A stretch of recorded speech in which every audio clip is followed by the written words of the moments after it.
আজ আমি বানাবো ইনস্ট্যান্ট ধোসা। কখনো যদি হঠাৎ করে ধোসা খেতে ইচ্ছা করে আমার এই পদ্ধতিতে একবার বানিয়ে খেও, খেতে এতই টেস্টি যে একবার কেন এটাকে তোমরা বারবার বানাবে। তো হ্যালো বন্ধুরা, কেমন আছো তোমরা? আশা করি ভালো আছো আর আমিও ভালো আছি। তাহলে চলো দেরি না করে শুরু করা যাক। তো ধোসা বানাবার জন্য এখানে আমি নিয়ে নিয়েছি 500 গ্রাম সুজি। তো আজকের ধোসাটা সুজিতে বানাবো। ধোসা তো তোমরা অনেকবার খেয়েছো বাজার থেকে কিনে, কিন্তু এইভাবে একবার সুজি দিয়ে বানিয়ে দেখো। তো এখানে আমি সুজি নিয়েছি 500 গ্রাম, তার মধ্যে দিয়ে দিলাম 1 চামচ বেসন আর 2 চামচ আটা। এবার মিক্সি জারে ভালো করে এটাকে মিহিন করে পেস্ট করে নেব। খুব বেশি মিহিন হবে না, যতই তোমরা এটাকে চালাও মিক্সি জারটা, দেখো হাতে একটু লাগবে কড়কড়, তো সেরকমই কিন্তু সুজিটা মিহিন হবে। তো এটাকে আমি একটা বড় জায়গার মধ্যে ঢেলে নিয়েছি। এবার এর মধ্যে দিয়ে দেব 200 গ্রাম দই। 500 গ্রাম সুজি নিয়েছি, সেজন্য 200 গ্রাম দই নিয়েছি। খুব বেশি টক দই দেবে না, তাহলে খেতে ভালো লাগবে না। এবার এখানে পরিমাণ মতো নুন আর দিয়ে দিলাম 1 চামচ চিনি। সব জিনিসগুলোকে ভালো করে মিশিয়ে নিয়ে অল্প অল্প জল দিয়ে ব্যাটারটাকে মাখিয়ে নেব। তো প্রথমেই খুব বেশি জল ইউজ করার কোনো দরকার নেই, অল্প অল্প জল দিয়ে ব্যাটারটাকে প্রথমে কিছুক্ষণ এইভাবে মাখিয়ে ভিজিয়ে রেখে দিতে হবে, এতে সুজিটা একটু ফুলে যাবে। তো চলো এভাবে মাখিয়ে নিয়েছি, এবার এটাকে আমি ঢাকা দিয়ে রেখে দিই। আর এদিকে আমি ধোসার পুরটা বা স্টাফিংটা তৈরি করে নিই। তো আগে থেকে আমি 4টে আলু সেদ্ধ করে রেখে দিয়েছিলাম, আলুটাকে এইভাবে ছুলে নেব। এবার আমি এখানে একটা বড় সাইজের পেঁয়াজ নিয়েছি আর পেঁয়াজটাকে এইভাবে লম্বা লম্বা করে কেটে নিচ্ছি। খুব বেশি মিহিন করার দরকার নেই, এইভাবে পেঁয়াজটা কাটলে ধোসার যে পুরটা সেটা খুব ভালো তৈরি হবে। তো দেখো পেঁয়াজটা কেটে নিয়েছি। এবার আমি গ্যাসের মধ্যে একটা প্যান বসিয়ে দিয়ে দিলাম 1 চামচ সর্ষে আর 1 চামচ জিরে, একটা শুকনো লঙ্কা দিলাম, কিছুক্ষণ এটাকে ফ্রাই করে নেব। এবার 1 চামচ এখানে ছোলার ডাল দিলাম, ছোলার ডালটাকে দিয়ে কিছুক্ষণ তেলের মধ্যে ফ্রাই করে নেব। এবার এখানে কিছুটা কারিয়া পাতা দিয়ে দিচ্ছি, কারিয়া পাতাটা দিয়েও কিছুক্ষণ ফ্রাই করে নিতে হবে। এবার আমি এখানে যে পেঁয়াজটা কেটে রেখেছিলাম সেটা দিয়ে দিয়েছি। তবে হ্যাঁ, এই সময় আমার ক্যামেরাটা অফ হয়ে গেছে বন্ধুরা, আমি একদমই বুঝতে পারিনি। তো এখানে আমি পেঁয়াজ আর কিছুটা আদা আর কাঁচা লঙ্কা থেঁতো করে দিয়েছিলাম, সেটা তোমরা অবশ্যই দিও, আমি তোমাদেরকে দেখাতে পারলাম না, তাই জন্য আমি অনেক দুঃখিত।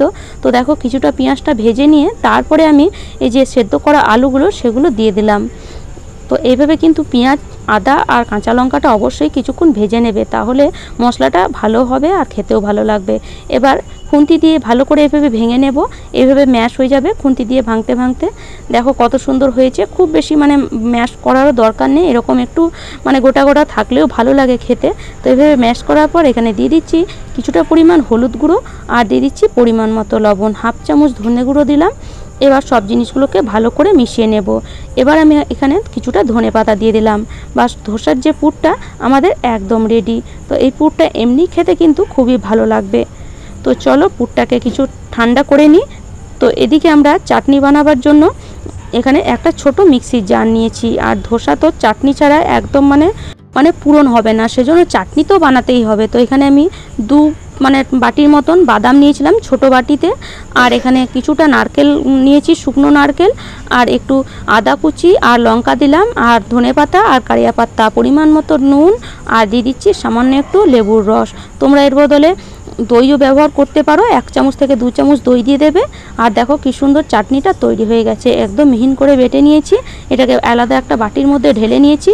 আর চাটনিটাতে একটু তড়কা লাগাবো, এতে চাটনিটা খেতে ভালো হবে। তো এখানে সর্ষের তেলে আমি তড়কাটা লাগিয়ে দিচ্ছি। তো এখানে আমি সর্ষের তেল গরম হলে একটু কোটা সর্ষে, একটা শুকনো লঙ্কা আর কিছুটা কারিয়া পাতা দিয়ে দিলাম। এটা কিছুক্ষণ আমি ফ্রাই করে তারপরে এই যে চাটনির উপরে দিয়ে দিলাম। আর এই চাটনিটা খেতে খুব দারুণ হয়েছিল, কিন্তু অবশ্যই একবার বানিয়ে খেও। তো চলো দুটোই রেডি হয়ে গেল যখন, এবার ধোসাটা বানিয়ে নেওয়া যাক। তো এখানে ধোসার ব্যাটারটা দেখো কিছুটা ফুলে গেছে, এটাকে একটা বড় জায়গার মধ্যে আমি আবার ঢেলে নিলাম। তো কি করব প্রথমে বুঝতে পারিনি, সেজন্য দুটো জায়গা করতেই হলো। তো এবার কি করব, অল্প অল্প জল দিয়ে এরকম একটা পাতলা ব্যাটার রেডি করব। দেখো ব্যাটারটা দেখো, মনে হচ্ছে একদম যেন আমরা ধোসার জন্য আগে থেকে চাল ডাল ভিজিয়ে রেখেছিলাম, তাই না? তো এবার এর মধ্যে আমি দিয়ে দেব একটা প্যাকেট ইনো। তো যদি ইনো না থাকে তাহলে খাওয়ার সোডা 1 চামচ দিয়ে দিও, তাহলেও হবে। এই ইনো বা খাওয়ার সোডা দিলে ধোসাটা ক্রিস্পি হবে। তো দেখো দেওয়ার সঙ্গে সঙ্গে কত সুন্দর বাবল উঠছে। তো এবার ধোসার আমাদের ব্যাটারটাও রেডি। এদিকে আমি গ্যাসের মধ্যে একটা তাওয়া বসিয়ে দিয়েছি, ধোসা তাওয়া। তো সেখানে আমি দিয়ে দিলাম একটু সামান্য তেল ব্রাশ করে দিলাম, আর এইভাবে একটু জল ছিটা দেব। আর এবার একটা কাপড় দিয়ে জলটাকে বা তেলটাকে ভালো করে মুছে নেব। এতে তাওয়াটা মানে ধোসাটা খুব ভালো উঠে যাবে। গ্যাসের ফ্লেমটা এই সময় একদম লোতে করে দিয়েছি। এভাবে ব্যাটার দিয়ে এইভাবে একটা হাতা দিয়ে ভালো করে এভাবে ঘুরিয়ে নিতে হবে ধোসা বানাবার জন্য। তো যতটা মানে ঘুরবে ব্যাটারটা ততটাই এভাবে ঘুরিয়ে নিতে হবে।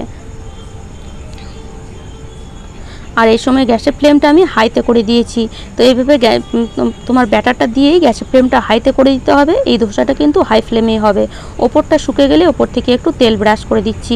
অবশ্যই তেল ব্রাশ করে দেবে, না হলে কিন্তু ওপরটা ফেটে যেতে পারে। এবার নিচে থেকে একটু ভালো করে কালার আসলে তারপরে আমরা এই যে আলুর যে পুরটা সেটা এর মধ্যে দিয়ে দেব। দেখো নিচে থেকে খুব সুন্দর কালার এসেছে। এবার ধোসাটা যেমন পাল্টায় সেরকম পাল্টে নেব। তো তোমরা হয়তো ভাবছো ধোসাটা একটু ছুলে গেছে। হ্যাঁ, ধোসাটা একটু পাল্টাতে কিন্তু অসুবিধাই হচ্ছিল। প্রথমে একটা দুটো পাল্টাতে অসুবিধা হবে, তারপরে দেখবে বানাতে বানাতে ঠিক হয়ে যাবে।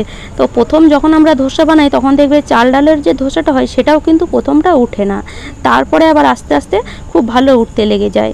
তো আমি তো এই ধোসাগুলো একটা একটা করে বানাচ্ছি, আর আমার মানে কি বলবো, আমার ছেলে মানে ভিডিও করার জন্য রাখেইনি। তো একটা একটা করে বানাচ্ছি আর ও নিয়ে চলে যাচ্ছে খাওয়ার জন্য। তবু আমি বকে ঢোকে 4টে রেখেছিলাম তোমাদেরকে দেখাবো বলে। তো চলো এইভাবে তোমরা পুর দিয়েও ধোসাটা বানিয়ে নিতে পারো, বা এইভাবে খালিও ধোসাটা বানিয়ে নিতে পারো। দেখো একটা আমি খালিও বানিয়ে দিয়েছি তোমাদেরকে দেখাবার জন্য। আর ধোসাগুলো কিন্তু খেতে খুবই ভালো হয়েছিল। তো কালারটা তোমরা হয়তো ভাবছো একটু কালো হয়ে গেছে। হ্যাঁ, ধোসাটা একটু কালো হবে কিন্তু খেতে খুবই ভালো। তাহলে আশা করি আজকের রেসিপিটি তোমাদের ভালো লেগেছে। আর আমার রেসিপি যদি তোমাদের এতটুকু ভালো লেগে থাকে তাহলে অবশ্যই লাইক করো, শেয়ার করো, আর আমাকে কমেন্ট করে অবশ্যই জানিও। আর যারা আমার চ্যানেলে নতুন বন্ধু হয়েছো তারা প্লিজ চ্যানেলটিকে সাবস্ক্রাইব করে নিও। তো চলো এবার ধোসাটা একটু খেয়েও দেখি কেমন হয়েছে। তো ধোসাটা কিন্তু খেতে খুবই ভালো হয়েছিল, আর এইভাবে চাটনি দিয়ে খেলে খেতে কিন্তু দারুণ লাগে। তো চলো আজ এই পর্যন্তই। ভালো থেকো, সুস্থ থেকো, ধন্যবাদ।